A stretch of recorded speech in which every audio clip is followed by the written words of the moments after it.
네, 지금 뜨는 투자 알고리즘 통해서 투자 전략 세워보겠습니다. IS 경제연구소 차영주 소장 모셨습니다. 어서 오세요. 안녕하십니까? 네, 소장님 반갑습니다.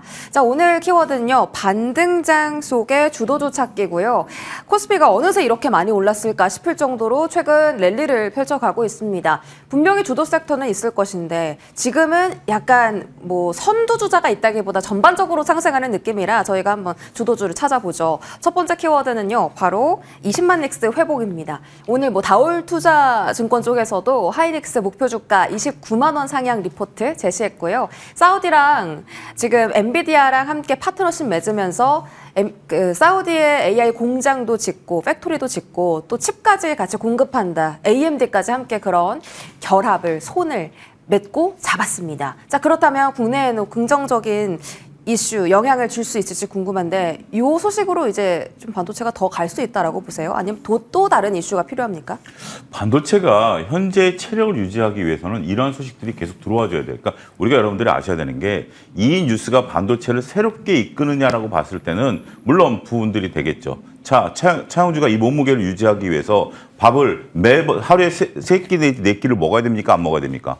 안 먹으면 차영주는 이 몸무게를 유지를 못하는 거죠. 자, 하이닉스와 삼성전자 같은 경우도 웬만한 이 정도의 뉴스가 계속 나와줘야 현재 주가를 유지하는 것이지 이게 새롭게 차영주가 여기서 다시 10kg 몸무게가 찐다? 새로 밥을 먹을까? 이 뉴스는 아니다라는 거죠. 그러니까 그런 부분들을 좀 구분할 필요가 있다라고 말씀을 드릴 수가 있겠습니다. 왜 제가 약간의 찬물을 끼얹는 듯한 발언을 하냐면 하이닉스는 그전부터 올라가기 시작했어요.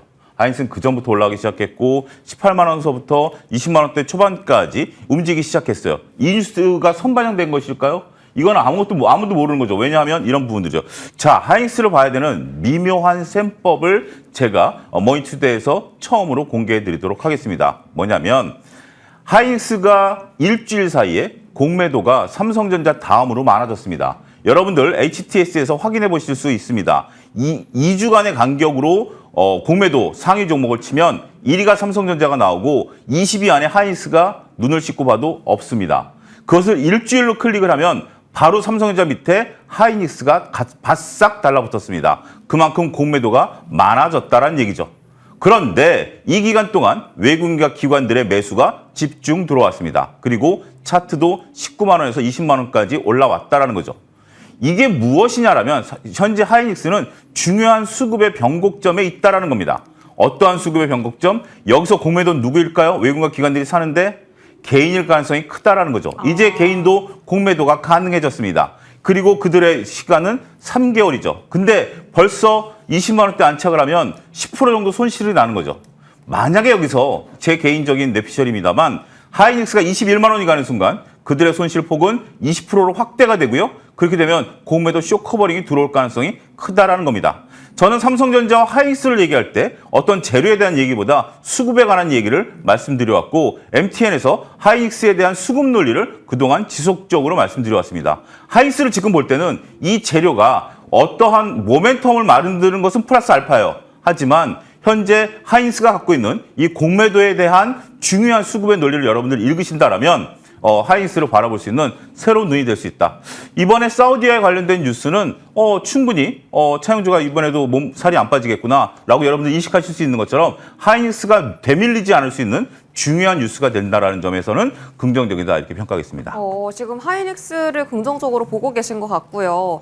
뭐 물론 삼성전자도 좋게 말씀해 주셨지만 조금 더 하이닉스 쪽에 매개가 쏠릴 수 있겠다. 공매도에 대한 영향, 수급에 대한 영향 말씀 주셨는데 그렇다면 지금 구간에서 우리가 집중해야 될 것은 그 저가 매수가 가능하냐 이런 부분도 있고 추가 매수가 가능하냐라는 부분도 있잖아요. 많은 분들께서 지금 고점에 갖고 계시거든요. 어떤 전략이 좋을까요? 저는 이번에 그러니까 우리가 불과 얼마 전만 하더라도 공매도가 재개가 되면 가장 피해를 볼 것이다라고 소위 증권가에서 얘기했던 두 섹터를 기억하실 겁니다. 네. 방산, 조선이죠. 근데 보란 듯이 그 얘기는 틀렸습니다. 네.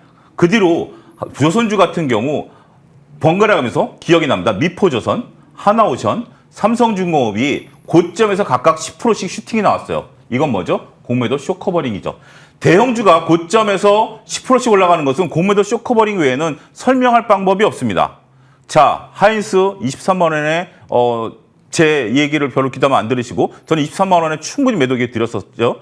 그런데 안에서 물리신 분들이 있다면 이번에 저는 21만 원이 넘어서는 순간 23만 원까지는 바로 오버슈팅이 나올 구간으로 보여진다. 그 뒤에 25만 원, 26만 원 같은 것은 좀 별개 논의를 보겠어요. 우리가 이제 여러 가지 목표가가 30만 원 나오고 저는 충분히 갈 수 있을 거라고 보여지는데 문제는 우리가 시기잖아요.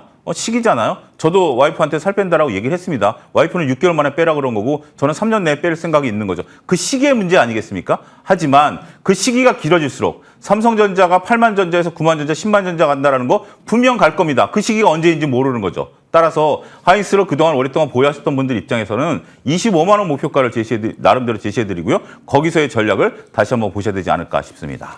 21만 원이 돌파를 하면 23만 원까지 충분히 갈 수 있다. 공매도에 대한 커버링 영향 때문이라고 보셨고요. 지금 뭐 반도체 부품 장비주 안에서 잘 가는 종목들은 다 이슈가 붙었습니다. 제가 별점에서 했던 거, 그 삼성전자 냉난방 공조 기업 인수한 거랑 SK 앱솔릭스가 SKC가 이제 보조금을 받았다라는 것. 그래서 유리기판과 액침냉각 관련주들이 좀 잘 가고 있습니다. 이렇게 좀 테마적인 부분으로 접근을 해야 할지 아니면 지금 주목받지 못하는 종목들을 우리가 미리 선점해서 매수를 해야 할지 어떤 부분이 가장 좋을까요? 저는 지금 우리 시장의 체력이 한계가 있다라고 좀 말씀드릴 수가 있겠습니다. 체력이 좋을 때는 저도 10년 전만 하더라도 뭐 설악산 쉬지 않고 올라갔었습니다. 근데 지금은 엊그제 흔들바위까지 올라갔다가 죽는 줄 알았습니다. 그만큼 체력이 저하됐다라는 거죠. 이 비유를 드리는 것은 지금 시장이 차용주가 대청봉까지 올라갈 수 있는 체력이냐, 울산바위까지 올라갈 체력이냐라고 본다면 지금 시장 체력이 어떤 체력이겠죠?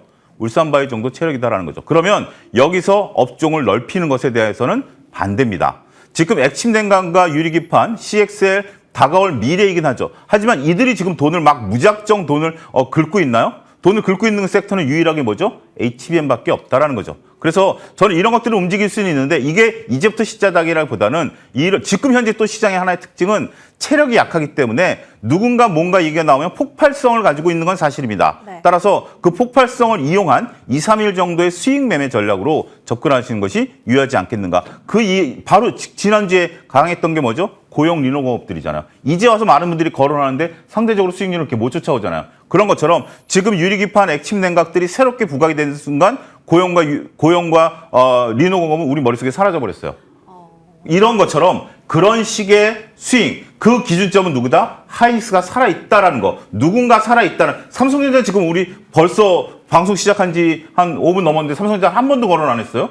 벌써 삼성전자 잊혀진 종목이 단기적으로는 그렇기 때문에 그것을 기준점으로 놓고 네. 그런 종목들을 보자 이렇게 정리하겠습니다. 네. 일단 그 소장님의 베이스는 좀 짧게 대응하는 것이고요. 네, 왜냐면 지금은 시장은 짧게 대응해 주는 것이 네. 오히려 좋은 전략이다라고 그렇죠. 봐요. 네, 지금 아무래도 뭐 대선이라는 큰 이벤트를 앞두고 있기 때문에 2, 3일 정도의 수익 매매를 권해주셨고 반도체는 하이닉스가 살아있는 한에서 보자 이렇게 정리해 드릴게요. 다음 키워드 보시죠.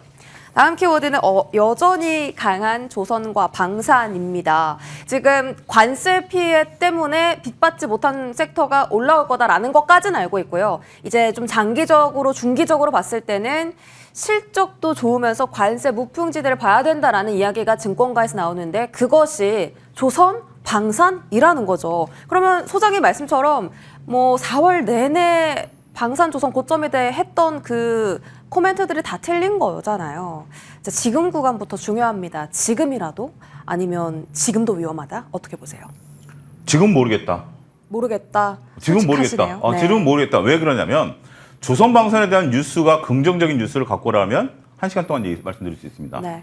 여기에 부정적인 뉴스를 얘기하라면 그것도 또 그동안 얘기할 수 있을 것 같습니다. 네. 왜냐하면 이것에 대한 섹터에 대한 것들은 여러 가지가 있어요. 제가 모르겠다라고 말씀드리는 이유는 방산과 조선이 공교롭게도 직전 고점의 차트에 딱 머물러 있어요. 그러니까 고점에서 한번 변동성이 나왔죠. 고점에서 변동성이 한번 나온 상태에서 그 변동성을 잘 이겨내고 있어요. 이런 면에 있어서는 매우 긍정적입니다. 그런데 지금 직전 고점을 못 뚫어줬어요. 네. 어떠한 차트든지 고점을 뚫어주지 않은 바로 그 밑에, 그러니까 아예 밑으로 충분히 떨어져 있다라고 보면 그건 저가 매수 구간이 되겠죠. 근데 바로 정상 바로 밑에 있는 상태에서 이게 매수냐 매도냐라고 얘기하고 있는 주식책을 제가 보지 못했어요. 이 상태는 어떤 상태다? 고점을 넘어서는 순간이 매수 상태지 지금 고점을 넘어설 것으로 보고 매수하는 상태는 아니다라는 거죠. 그리고 이게 만약에 여기서 지금 현재 직전 고점 뭐죠? 저항대죠. 저항대를 돌파 못하면 다시 밀릴 수 있는 상태예요. 여기서 펀드멘탈을 볼 게 아니라 수급을 보셔야 됩니다. 우리는 지금 장기 가치 투자자를 논하는 것이 아니지 않습니까? 그렇기 때문에 수급이 지금은 딱 애매한 자리예요. 근데 저는 두 가지 경로를 보고 있습니다. 제가 보유자라면 여기서 뚝 떨어질 것에 로스컷을 걸어 놓습니다. 제가 현금 보유자라면 직전 고점을 돌파하는 순간 매수를 예약 주문 걸어 놓을 겁니다. 이러한 방식으로 투자를 하게 된다라면 지금 조선방산에 대해서는 많은 분들이 보고 있기 때문에 고점을 넘어서는 순간 불이 붙을 가능성이 있어요. 왜냐하면 그렇게 다들 배우셨고 그렇게 투자하려고 하는 거기 때문에 그거를 그렇다면 지금 사야 되는 거 아니야? 반대로 생각하셔야죠. 반대로 고점에서 물량이 쏟아지면 떨어질 수도 있죠. 그게 언제죠? 지난주 월요일 날 모습이었기 때문에 그러한 모습들을 여러분들이 잘 견제해 두시고 지금은 째려보자. 이게 그냥 모르겠다 관망이 아니라 지금은 째려보자. 자세히 깊게 보자. 이렇게 설명을 드리도록 하겠습니다. 째려보고 있자. 그러니까 수급이 애매한 상황이다라는 거죠. 지금은 이제 고점을 돌파하게 된다면 그때는 매수 접근이 가능할 수 있다. 단기적으로 이렇게 보셨고 조금 뷰가 바뀌신 것이 흥미롭습니다. 자, 그럼 두 번째 시선으로 바라본다면 정책 수혜주입니다. 지금 김문수 후보가 한국항공 우주를 직접적으로 거론하면서 한국항공 우주의 주가가 급등하고 있고 말씀 주신 것처럼 이 종목도 지금 직고점까지 왔습니다. 정책 수혜주는 대선이 끝나고 나면 좀 조정받을 가능성이 있잖아요. 어쨌든 정책 그러면 모멘텀을 받을 수 있는 근 3주 동안은 접근이 괜찮다 이렇게 보세요. 오늘 한국항공우주가 올라가죠. 네. 내일 김문수 후보가 어디 가시죠? 예를 들어서 땡땡땡 기업을 가면 그게 또 올라갈 거고 그럼 내일 한국항공우주가 또 올라갈까요? 하루짜리다. 그렇게 보셔야 된다는 거죠. 왜냐하면 김문수 후보가 대통령이 될지 안 될지도 모르는 거고 이재명 후보가 대통령이 될지 안 될지도 모르는 상황에서 그들이 그 기업을 방문한다라는 것이 앞으로 연속성이 있겠냐 여부에 대해서는 지금 저는 앞서 이제 예민수 박사님도 말씀하셨다시피 정치주하고 이 정책주는 구분할 필요가 있다는 거죠. 근데 그렇다고 답이 없느냐? 아닙니다. 충분히 이런 것 뭐 정책주 투자하지 마라, 정치 테마주 투자하지 마라 이렇게 말씀하시는 분들도 종종 계신데요. 그것도 맞는 말이죠. 근데 나름대로 대안을 제시를 저는 해드리도록 하겠습니다. 여러분들 혹시 김문수 후보와 이재명 후보의 공약 10개를 눈으로라도 한번 읽어보셨는지요? 10개밖에 안 됩니다. 여기에 이제 뭐 우리가 또 한 분의 13개가 있습니다만 일단 유력한 두 분의 10개를 눈으로라도 보십시오. 눈으로 보면서 볼펜을 하나 드시고 쫙 공통 분모가 있으면 선을 연결해 보십시오. 5가지 공통 분모가 나옵니다. 5가지 공통 분모가 나오는데 이 5가지 공통 분모는 향후에 공약이 정책으로 바뀔 가능성이 크다라고 저는 개인적으로 생각합니다. 그 첫 번째는 뭐냐? 우리 지수 시대를 열겠다. 두 번째 저출산 관련주, 네. AI 관련주, 세종시 건설 관련주, 그다음에 우리 지역 활성화 관련주 이런 것들은 요 5가지는 두 분의 공약이 순위는 달라요. 순위는 다르지만 공교롭게도 선으로 이으면서 우리 그런 놀이 했었잖아요. 선으로 그려서 할 수 있다라는 거죠. 그러면 그 관련주들은 뭐다? 지금 당장 한국항공우주가 급한 게 아니라 그중에서 정책적으로 바뀔 수 있는 것을 봐야죠. 그중에서 가장 중요한 게 뭐다? AI와 신재생 에너지 원전과 관련된 것들. 이재명 후보도 원전에 대한 긍정적인 뷰를 얘기하지 않았습니까? 그렇다면 그런 관련주를 내가 투자를 하는 것이 더 현명한 방법이 아니겠나? 대안을 제시해드리도록 하겠습니다. 좋습니다. 그럼 바로 다음 키워드로 넘어가서 신재생 한번 살펴보시죠. 너무 강합니다. 정책 수혜도 있고 그 퍼스트솔라가 급등을 했는데 미국에서 태양광 세액 전면 이제 그 금지를 때리려고 했어요. 세액 공제를 안 해주겠다. 근데 이거를 2029년까지 단계적으로 폐지하겠다라고 하면서 어쨌든 긍정적인 호재잖아요. 그래서 급등한 것이 있고 또 국내에서는 지금 그 햇빛 연금 때문에 상승을 하는데 이게 겹호재라서 오르는 거예요? 아니면 국내 정책 수혜만 지금 받은 거예요? 국내가 다 된 거죠. 국내만 모멘텀이 있는 거예요? 국내외가 다 섞인 거죠. 전반적인 신재생과 관련된 것들은 우리가 AI 모멘텀이 글로벌 모멘텀이잖아요. 그다음에 그 AI 모멘텀이 살아있으면 그 밑에 있는 것들은 뭐죠? 전력과 관련된 인프라도 글로벌 모멘텀이죠. 이런 것들이 다 살아있다라고 말씀드릴 수 있겠습니다. 우리나라 같은 경우 여야 대선, 그러니까 여야라는 단어가 사라졌으니까 국민의힘과 민주당 같은 경우 다 지금 이제 AI와 에너지 이런 부분들을 살펴보겠다라는 거 아니겠습니까? 네.